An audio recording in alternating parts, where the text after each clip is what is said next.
En nuestro estudio de la confesión de fe de la iglesia, que la semana pasada aprendimos en la clase que es la Confesión Bautista de Londres de 1689. La semana pasada tuvimos una clase introductoria en la que vimos qué es una confesión de fe y vimos por qué debemos tener una confesión de fe. Vimos cuáles son las ventajas de tener una confesión de fe y cuáles son las desventajas de no tener una buena confesión de fe. Y vimos una breve historia de la confesión de fe que esta iglesia ha adoptado, que es la Confesión de Fe de Londres de 1689. Habiéndonos introducido a nuestra confesión y en general al estudio de las confesiones, vamos hoy a abordar el primer capítulo de la confesión. Solo que no vamos a estudiar los 10 párrafos que contiene ese capítulo. No vamos a estudiar los 10 párrafos, sino que vamos a estudiar la doctrina principal que está en esos 10 párrafos. Las personas que están haciendo el curso, estas clases, con el propósito de hacerse miembros, debieron de haber leído los 10 párrafos y haber estudiado un material de ayuda que yo envié por internet. Y debieron de haber traído preguntas acerca de esos 10 párrafos en el día de hoy. Todavía pueden enviar esas preguntas por internet y con el favor de Dios serán respondidas también por internet, es decir, respondiendo a los correos electrónicos que ustedes mismos envían. Entonces, en este día no vamos a estudiar los 10 párrafos, sino que vamos a estudiar solamente la doctrina principal que está en esos 10 párrafos, que es la doctrina de la inspiración plenaria y verbal de la Escritura. La doctrina de la inspiración plenaria y verbal de la Escritura. ¿Cómo se llama la doctrina que vamos a estudiar hoy todos? Inspiración plenaria y verbal de la Escritura. Esa es la doctrina que vamos a estudiar hoy. La doctrina de la inspiración plenaria y verbal de la Escritura. Lo primero que debemos decir es que todos los que estamos aquí creemos que Dios existe. No necesitamos dar ninguna prueba de que Dios existe. La confesión asume que Dios existe. La Biblia asume que Dios existe. En segundo lugar, todos los que estamos aquí creemos que Dios se ha revelado. Es decir, que Dios nos ha dejado conocer cómo es Él, cuál es su plan para sus criaturas y cuáles son sus preceptos que Él quiere que nosotros obedezcamos de Él. Es decir, todos los que estamos aquí creemos que Dios se ha revelado. La palabra revelación o revelado significa quitar el velo. Dios está cubierto con un velo, pero Él ha quitado el velo y nos ha dejado ver algo de sí mismo. Las personas que creen que Dios existe, pero Él no se ha revelado, se conocen como agnósticos. Nosotros no somos agnósticos, nosotros creemos que Dios se ha revelado. Y de lo que trata esta doctrina es precisamente de la revelación de Dios, de cómo Dios se ha revelado a sus criaturas. Y por las Sagradas Escrituras entendemos que Dios se ha revelado básicamente de dos maneras. Dios se ha revelado de dos maneras. Una la llamamos revelación general. Revelación general es la revelación que Dios hace de sí mismo en la creación. Los cielos cuentan la gloria de Dios y el firmamento anuncia la obra de sus manos. Su eterno poder y deidad se hacen claramente visibles por medio de las cosas hechas. Salmo 19, Romanos 1:20. La palabra de Dios muestra que Dios se ha revelado por la creación. La creación muestra que Dios existe y nos deja ver algunos de sus atributos. Pero esa revelación general no es suficiente para conocer el plan de Dios, ni es suficiente para conocer los preceptos de Dios. Por tanto, Dios nos ha dado una revelación especial. en la cual Él muestra más de su santo ser, nos muestra cuál es su plan, cómo puede el hombre llegar a ser salvo, cuáles son sus mandamientos, y eso es lo que se conoce como revelación especial. Veamos lo que la Biblia dice acerca de la revelación especial, abriendo en nuestras Biblias en Hebreos capítulo 1, versículos 1 y 2. Vayan conmigo allá, por favor, a Hebreos capítulo 1, versículos 1 y 2. Y vamos a ver allí cómo Dios también nos ha dado una revelación de sí mismo que podemos llamar especial. ¿Cuál es la revelación general? La creación. Ahora veamos la revelación especial. Hebreos capítulo 1, versículos 1 y 2 dice: Dios, habiendo hablado muchas veces y de muchas maneras en otro tiempo a los padres por los profetas, en estos postreros días nos ha hablado por el Hijo, a quien constituyó heredero de todo y por quien asimismo hizo el universo. Noten, la escritura comienza asumiendo la existencia de Dios, y luego dice que Dios ha hablado, habiendo hablado, es decir, Dios se ha manifestado, Dios se ha revelado, y luego dice de muchas maneras. Dios ha utilizado varias maneras para darse a conocer, para autorrevelarse. Si yo les pido que comiencen a pensar en las formas como Dios se ha revelado, ustedes comienzan a pensar en el libro del Génesis y ustedes ven que Dios se reveló a Adán. ¿Cómo se reveló Dios a Adán? Dios le hablaba a Adán de viva voz. Si seguimos avanzando en el libro del Génesis, podemos ver que Dios se reveló a Moisés. ¿Cómo se reveló Dios a Moisés? Dios se reveló a Moisés en medio de una zarza ardiendo, un arbusto ardiendo. Esa es una revelación en la cual hay una imagen que representa a Dios. Es lo que se conoce como una teofanía. Ahí mismo en el libro del Génesis vemos cómo Dios se reveló a José. ¿Cómo se reveló Dios a José? Por medio de sueños. Y viendo todavía más el Antiguo Testamento, vemos cómo Dios habló a los padres por los profetas. Es decir, Él le hablaba al profeta directamente, o por sueños, o por visiones, pero el profeta tenía algo que era verdaderamente palabra de Dios. Y vemos cómo los profetas del Antiguo Testamento dicen: así dice el Señor, esto dice el Señor. Y muchas de esas revelaciones han quedado por escrito. Entonces ahí tenemos en pleno la revelación especial. Hay muchas formas de revelación especial, y entre ellas la que se va constituyendo como la más importante es la revelación escrita. Dice el texto que Él habló de esas muchas maneras en otro tiempo. ¿Cuál es ese otro tiempo? Es el tiempo antes del Señor Jesucristo. Y dice el texto que ahora en estos postreros días. ¿Cuáles son los postreros días? Los postreros días son los días desde la venida de Jesucristo hasta el fin del mundo. En el tiempo pasado habló de muchas maneras. En este tiempo postrero, después de la venida de Cristo, nos ha hablado por el Hijo. Nos ha hablado por el Hijo. Escuchen muy bien esto, que es muy importante. La revelación final, perfecta, inigualable, incomparable, insuperable de Dios es su Hijo. Y eso lo podemos llamar revelación encarnada.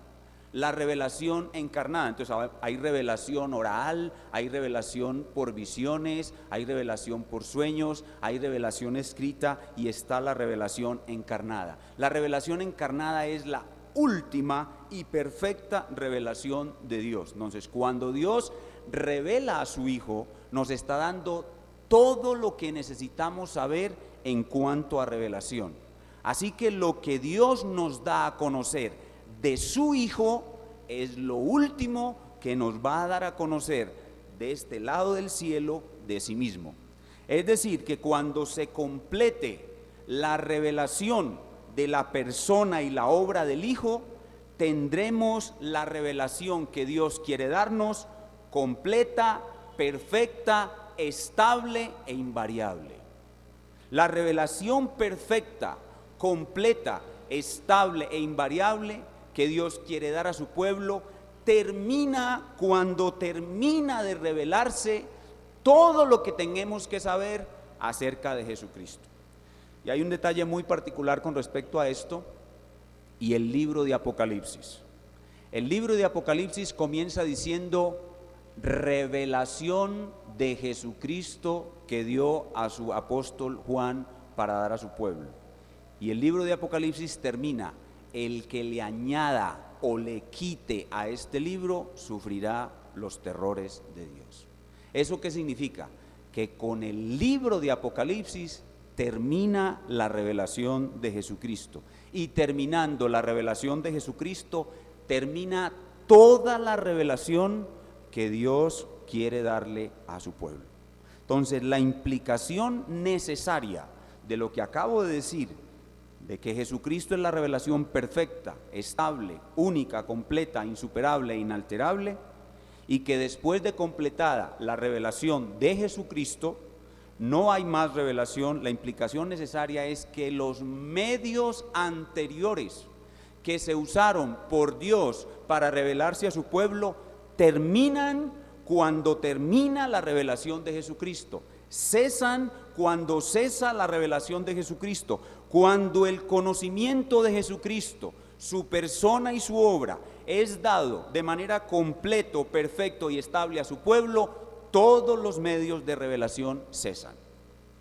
Y dentro de esos medios de revelación, por medio de los cuales se escribió las profecías del Antiguo Testamento y la revelación de Jesucristo en el Nuevo Testamento, es lo que llamamos inspiración. El principal medio por el cual Dios nos ha dado la revelación de sí mismo es la inspiración. La inspiración es el medio de revelación por excelencia. El principal medio de revelación, el último, completo y perfecto, es Cristo. Pero hemos de conocer a Cristo por la inspiración. Dios usa la inspiración para ayudarnos a conocer quién es Cristo, su persona, su obra, sus preceptos. Si Cristo viene al mundo y no se nos explica por inspiración quién es Él y qué Él ha hecho, nos quedaríamos en las mismas tinieblas. ¿Qué son las epístolas del apóstol Pablo? La explicación de la persona y obra de Jesucristo. Los 4 evangelios nos cuentan lo que Él hizo, pero no nos explican su persona y su obra. Nos cuentan por inspiración lo que Él hizo, pero no nos explican su persona y su obra. La carta a los romanos, la carta a los efesios, colosenses, hebreos, por inspiración nos explica quién es Él, qué hizo y qué demanda de nosotros. Si no tuviéramos la inspiración, nada entenderíamos de Jesucristo. Por eso el medio de revelación más importante es la inspiración, y la inspiración produce la fuente última y definitiva de revelación, que es la Escritura. La inspiración produce la Escritura, y la Escritura es la forma como Dios gobierna a su pueblo. La Escritura es la forma como Dios gobierna a su pueblo.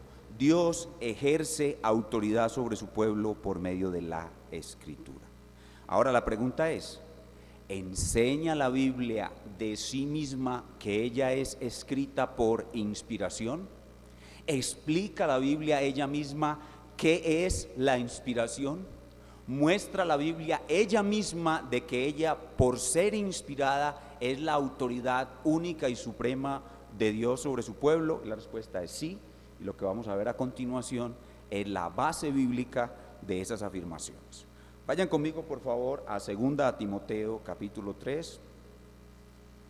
2 Timoteo capítulo 3 versículos 16 y 17. 2 Timoteo capítulo 3 versículos 16 y 17. Este es el versículo insigne de la doctrina de la inspiración plenaria y verbal de la Escritura. Versículo muy importante. 2 Timoteo 3, 16 y 17. Vamos a leerlo. Dice, vamos a leerlo todos juntos contando 3. 1, para que esta clase no sea muy aburrida y se duerman todos. 1, 2 y 3. Toda la escritura es inspirada por Dios y útil para enseñar, para redarguir, para corregir, para instruir en justicia, a fin de que el hombre de Dios sea perfecto, enteramente preparado para toda buena obra.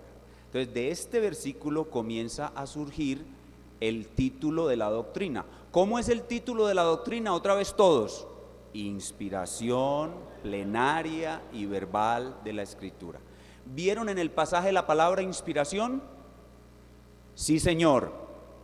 ¿Vieron la palabra inspiración en el pasaje? ¿Vieron la palabra plenaria? La palabra plenaria está en la palabra toda.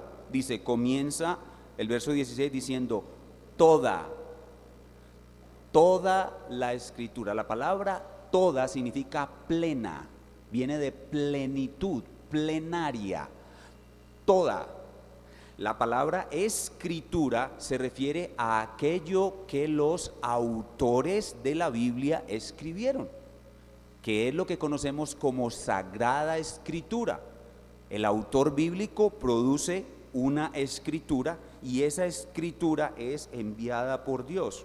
Y luego viene la palabra inspirada. Dice, toda la escritura es inspirada. De ahí viene el nombre de la doctrina, inspiración plenaria y verbal de la escritura. La palabra inspirada es la palabra griega theopneustos. Theopneustos es una palabra compuesta de 2 palabras. La primera parte, theo, es Dios, y neustos es exhalar. Entonces, esta palabra compuesta, que en nuestra Biblia en español se traduce inspiración, correcta y literalmente se puede traducir Dios exhalada.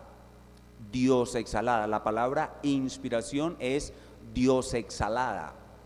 Hay una pequeña dificultad porque en nuestro idioma, cuando nosotros hablamos de inspiración, se refiere a llevar aire o introducir aire a los pulmones. En nuestro idioma español, inspiración es esto.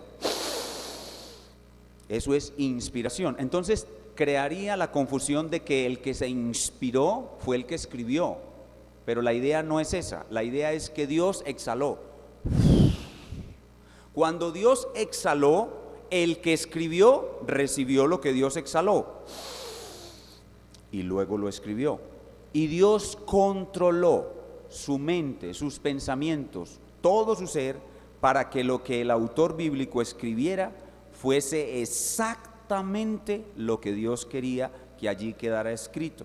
Es decir, Dios provee el mensaje exhalándolo de su propia boca, se lo entrega al escritor bíblico y supervisa con cuidado que ese receptor humano reciba exactamente, oigan bien, las palabras, palabra por palabra, lo que él quiere que escriba. Dios no le concede al autor humano simplemente los conceptos para que él escriba como a él le parezca. No, Dios le concede al autor humano las palabras. Y si bien no lo convierte en un robot, no lo convierte en un autómata que simplemente copia un dictado que Dios le da, Dios supervisa las palabras, palabra por palabra, que el autor bíblico va a escribir. Por eso hablamos de la inspiración plenaria, que significa toda, y verbal, que significa palabra por palabra. Por eso vamos a ver ahorita rápidamente que la mejor versión de la Biblia es la que traduce ¿cómo? Palabra por palabra. ¿Cuál es la mejor versión de la Biblia? La que traduce palabra por palabra. Eso es lo que significa inspiración verbal. Entonces ahora ya ustedes ven de dónde viene este nombre. Inspiración, Dios exhalada. Plenaria significa toda, es decir, en su composición. En 2 Timoteo 3, 16, 17, la palabra toda primariamente se refiere al Antiguo Testamento, porque en esa época el Nuevo Testamento no estaba escrito. Pero esa palabra toda también se aplica al Nuevo Testamento, como vamos a ver enseguida. Entonces, inspiración plenaria es toda y verbal es palabra por palabra. Y ahora continúa diciendo el verso 17, ¿cuál es el propósito? El propósito de que Dios nos dé una escritura que es exhalada por Él y que toda en su contenido es exhalada por Él y es verificada y supervisada por Él, palabra por palabra. ¿Para qué nos da eso Él? Nos la da, dice el 16, para enseñarnos, para redarguirnos, para corregirnos, para instruirnos en justicia, a fin de que el hombre de Dios sea ¿qué? Perfecto. El propósito, miren, ¿cuál es el propósito de darnos algo perfecto? Que nosotros seamos hechos perfectos. Ahora, quiero aclarar que no es posible ser perfecto de este lado del cielo. Nosotros no somos perfeccionistas. Mientras estemos en este lado del cielo vamos a pecar. Pero la palabra perfecto significa maduro. La palabra perfecto significa completo. Entonces, ¿qué nos ha dado Dios para que nosotros, sus hijos, su pueblo, lleguemos a ser maduros, completos, entre comillas, perfectos? ¿Qué necesitan los hijos de Dios para llegar a ser de esa manera? Necesitan la palabra inspirada, plenaria y verbalmente. No necesitamos más. No necesitamos más. Esto es suficiente. ¿Necesita el hombre para llegar a ser perfecto algo más que una escritura como esta que es perfecta?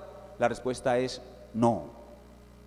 ¿Necesita una profecía aparte de la escritura? No, necesita solo la escritura, y por eso hablamos de sola escritura. ¿Necesita la iglesia algo más para llegar a ser perfecta?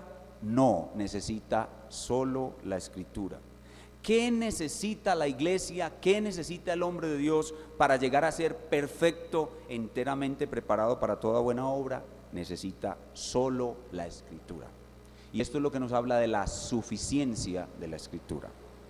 Pero como 2 Timoteo 3, 16 y 17 parece indicar que solo se refiere a los escritos del Antiguo Testamento, veamos el siguiente pasaje en la diapositiva, que es 2 de Pedro, capítulo 3, 15 al 16, y veamos cómo los apóstoles, Pedro, Pablo y todos los demás, estaban conscientes de la inspiración. Pablo y Pedro creían en la inspiración y creían que ellos mismos eran inspirados. Pedro creía que Pablo escribía por inspiración. Pablo creía que Lucas escribía por inspiración. Estas cosas están escritas para que nosotros tengamos esta seguridad. 2 de Pedro 3, 16 y 17. Vamos a leerlo todos juntos. Vamos a leer desde el 15 hasta el 16, 15 y 16. Y vamos a leer todos juntos a la voz de 3. 1, 2 y 3. Y tened entendido que la paciencia de nuestro Señor es para salvación, como también nuestro amado hermano Pablo, según la sabiduría que le ha sido dada, os ha escrito, casi en todas sus epístolas, hablando en ellas de estas cosas, entre las cuales hay algunas difíciles de entender, las cuales los indoctos e inconstantes tuercen, como también las otras escrituras para su propia perdición. Pedro está hablando allí de un autor bíblico. ¿Cuál es ese autor bíblico del cual Pedro está hablando? Pablo. ¿Qué está diciendo de este autor bíblico? Que a él se le ha dado una sabiduría. Y en esa sabiduría Pablo ha escrito cosas que son difíciles de entender. ¿Y a qué compara Pedro los escritos de Pablo? Lo compara con los escritos del Antiguo Testamento. A los escritos de Pablo, Pablo escribió 13 o 14 epístolas. Y a esas epístolas Pedro las llama escrituras. Es decir, que las está haciendo iguales a Moisés, a Isaías, a Jeremías, a Ezequiel y a todos los autores del Antiguo Testamento. Entonces, con esto podemos entender de nuevo qué significa inspiración, ya sabemos, de Dios. Plenaria significa toda, es decir, Antiguo y Nuevo Testamento. Y verbal significa ¿qué? Palabra por palabra. Finalmente vamos a ver que ya vimos que Pedro creía en la doctrina de la inspiración. Les puedo asegurar que Pablo también creía en la doctrina de la inspiración, solo que no tengo tiempo de probárselos. Pero veamos qué creía el Señor Jesucristo sobre la doctrina de inspiración. Veamos Mateo 5, 17 y 18. Mateo 5, 17 y 18. ¿Qué creía el Señor Jesucristo sobre la doctrina de la inspiración? Mateo 5, 17 y 18. Vamos a leerlo todos juntos otra vez para que esta clase no se vuelva aburrida. Mateo 5, 17 y 18. Muy bien, todos a la voz de tres. 1, 2 y 3. No penséis que he venido para abrogar la ley o los profetas. No he venido para abrogar, sino para cumplir. Porque de cierto os digo que hasta que pasen el cielo y la tierra, ni una jota, ni una tilde pasará de la ley hasta que todo se haya cumplido. Pregunta: ¿creía el Señor Jesucristo en la doctrina de la inspiración plenaria y verbal de la Escritura? Por supuesto que sí. De hecho, cuando él comienza en el versículo 18 a decir, de cierto os digo, significa esto es algo segurísimo, segurísimo. De cierto os digo que hasta que pasen el cielo y la tierra, es decir, este cielo y esta tierra que ustedes ven hoy, van a ser quemados al fin del mundo. Hasta que llegue el fin del mundo, ni una jota, ni una tilde pasará de la ley. Y esa expresión jota y tilde se refiere al más pequeño símbolo ortográfico. ¿Usted sabe cuál es la diferencia entre una P y una R? La diferencia entre una P y una R es que la R lleva bastón, la P no. La R lleva bastón. Bueno, lo que está diciendo el Señor Jesucristo aquí es que ni siquiera el más pequeño símbolo ortográfico fue dejado por fuera en la confección de la Escritura. Cuando Dios inspiró a los santos hombres que la escribieron, Él tuvo cuidado de que hasta el más pequeño símbolo ortográfico fuera transcrito tal y como Él quería. Por eso hablamos de que la inspiración es verbal, palabra por palabra, y podríamos añadir a ese palabra por palabra, símbolo por símbolo, letra por letra. Ven, la Biblia es perfecta, la Biblia es completa, la Biblia es estable, la Biblia es invariable, la Biblia es la perfecta obra de Dios. Pero ahí no solamente dice que la Biblia es inspirada verbalmente, sino que ahí dice que la Biblia es infalible, infalible. Cielo y tierra pasarán, mi palabra no pasará. Significa que ella es infalible, ella no puede fallar. Ella no puede fallar en revelar a Dios, ella no puede fallar en revelar su plan, ella no puede fallar en revelar sus mandatos. Ninguna de sus profecías va a dejar de ser cumplida. Ella es infalible. Ninguna de sus amenazas va a dejar de ser cumplida. Ella es infalible. Cielo y tierra pasarán, mi palabra no pasarán. El cielo y la tierra serán destruidos, mi palabra no puede ser destruida. El cielo y la tierra son falibles, mi palabra es infalible, infalible. Eso es muy, muy importante que nosotros creamos en esto. Entonces, eso es lo que los reformadores protestantes del siglo XVI enseñaron con solo dos palabras. ¿Cuáles son esas dos palabras? Todos, sola escritura. ¿Necesita el hombre algo más para ser perfecto? ¿Y cuál es la respuesta? Sola escritura. ¿Necesita la iglesia algo más para ser perfecta? Sola escritura. Eso es lo que nosotros creemos y eso es lo que creyeron los padres posapostólicos. Eso fue lo que creyeron los valdenses, los albigenses, los moravos, los hugonotes, Lutero, Calvino, Zwinglio, los puritanos, los bautistas reformados y presbiterianos e independientes de todas las épocas. Hemos creído la sola Escritura.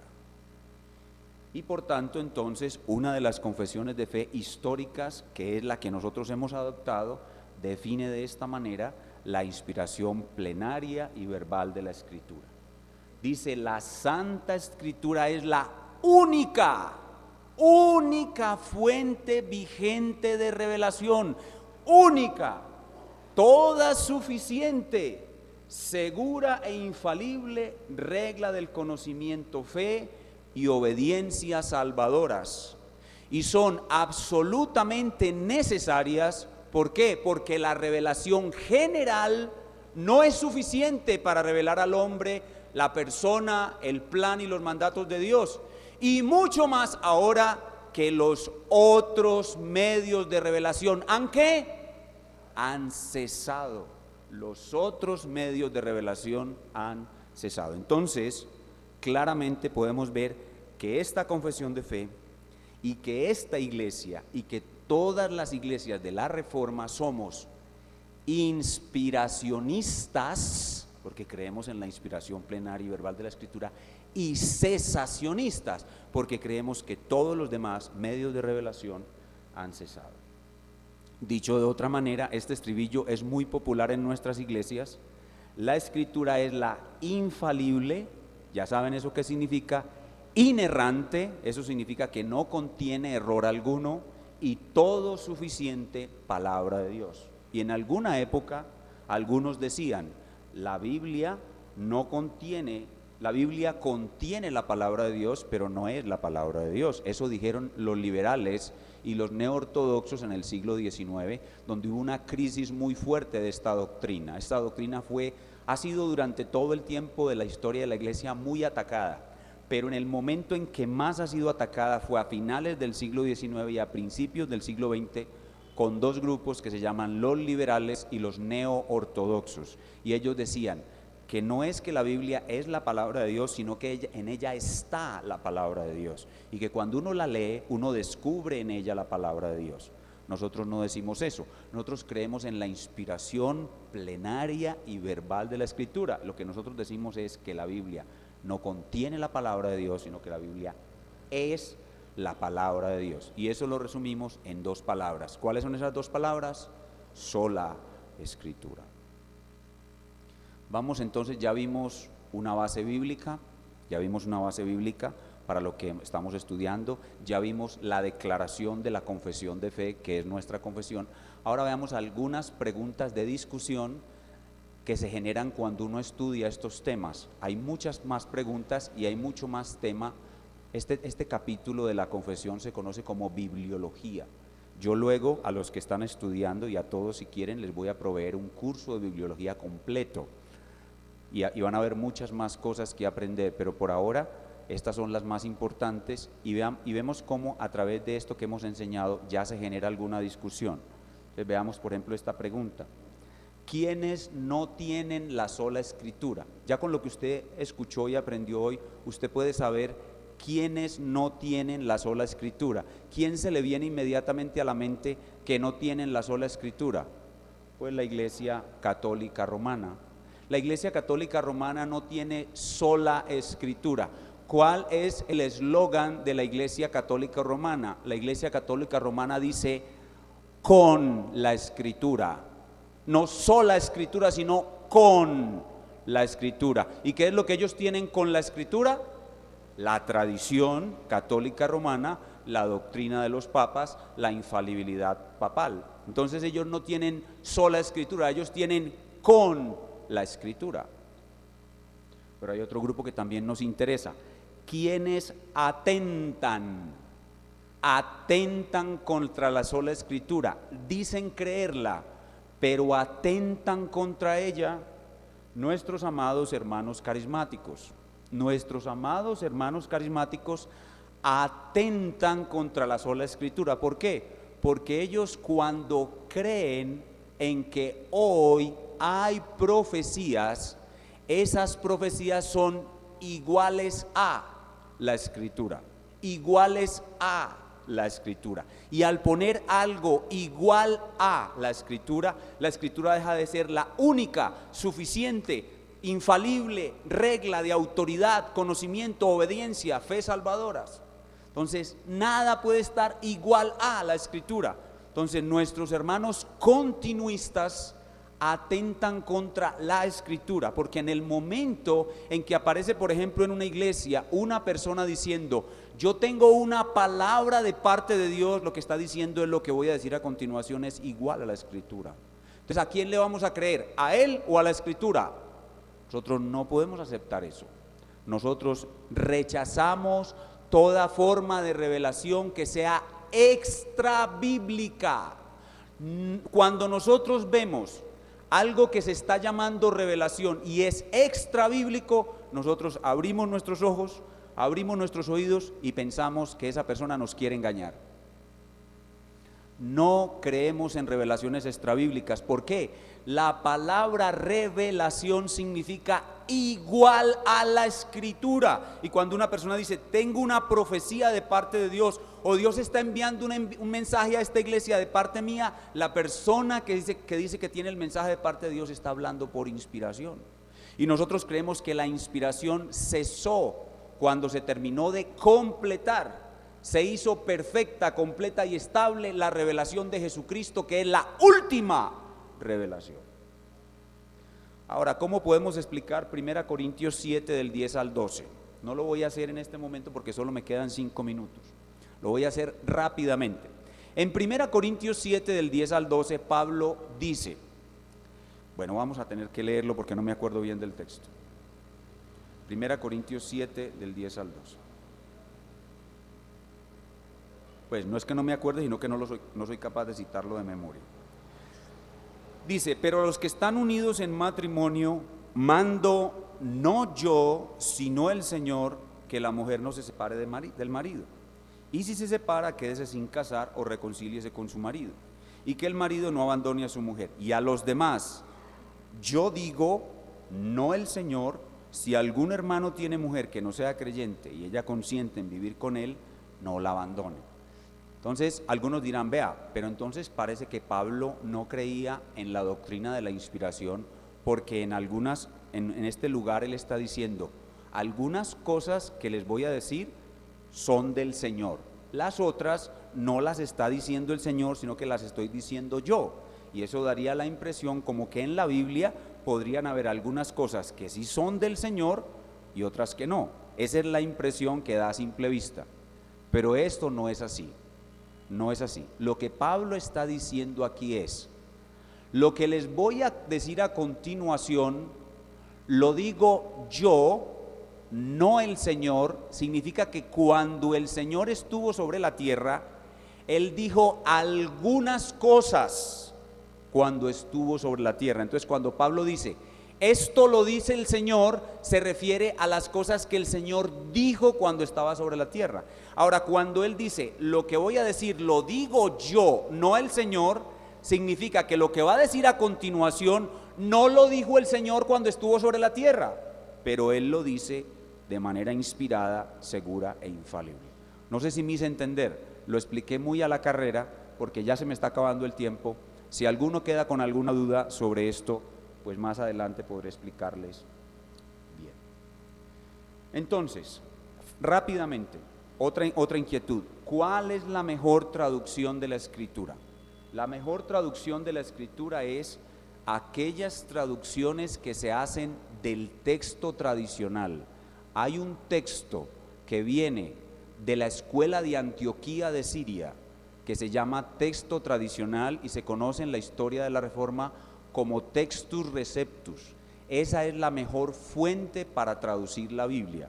Hay otro texto que fue diseñado o elaborado en el siglo XIX que se llama texto crítico. Esa no es la mejor fuente para traducir la Biblia. Y la mejor forma de traducir, una cosa es la fuente, la mejor fuente es el texto tradicional. Y otra cosa es la forma de traducir la Biblia. Hay dos formas de traducir la Biblia: equivalencia formal, que es cuando el traductor traduce palabra por palabra, y equivalencia dinámica, que es cuando el traductor lee lo que está escrito en el manuscrito original y luego traduce no las palabras, palabra por palabra, sino los conceptos.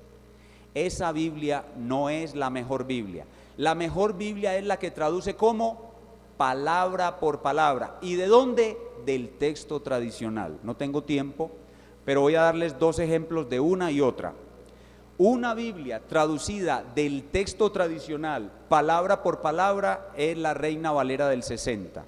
Aunque no todo es del texto tradicional, la mayoría es del texto tradicional. Y la forma de traducir es palabra por palabra. Por eso la Reina Valera del 60 al momento es la mejor versión. Una Biblia que es traducida del texto crítico y no palabra por palabra es la Nueva Versión Internacional. No significa que la Nueva Versión Internacional sea del diablo.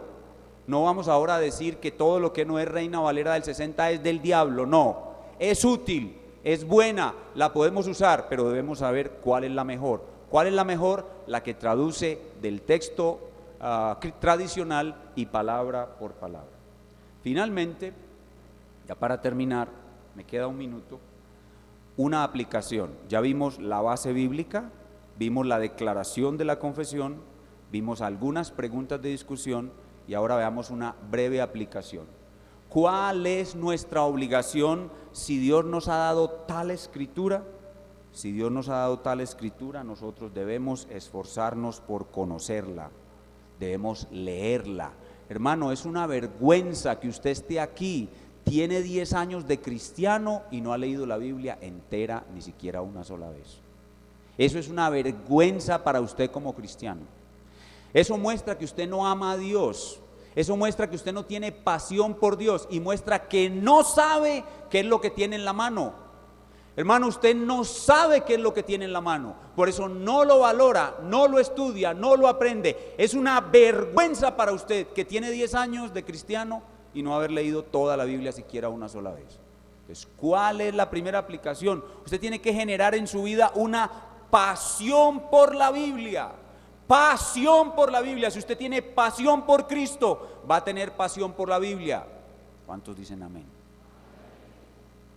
Entonces, lo primero que tenemos que hacer a manera de aplicación es pasión por la Biblia. Pero segundo, debemos prepararnos para recibir más ataques contra ella.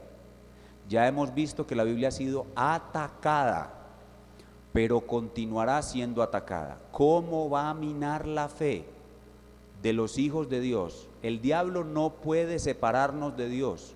El diablo no puede hacer que perdamos nuestra salvación, pero sí puede hacer que vivamos aquí una vida miserable que deshonre a Dios. Y su principal estrategia es alejarnos de la Biblia, hacer que no la amemos, hacer que no la deseemos, hacer que no la conozcamos. Y para eso él va a atacar la Biblia, para que usted no la valore, para que usted no crea que verdaderamente es de inspiración plenaria y verbal. Y miren lo que va a aparecer en la pantalla. Lean con cuidado.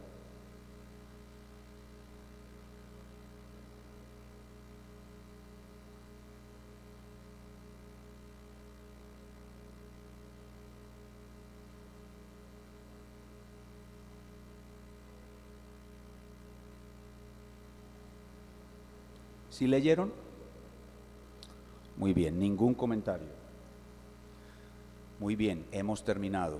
Vamos a orar. Padre Santo, te damos muchísimas gracias, Señor, por esta clase. Realmente estos 45 minutos son como un suspiro, pero es lo que tú nos has dado para embriagarnos de tu verdad, para amarte, adorarte, conocerte más y ser alimentados e instruidos como iglesia.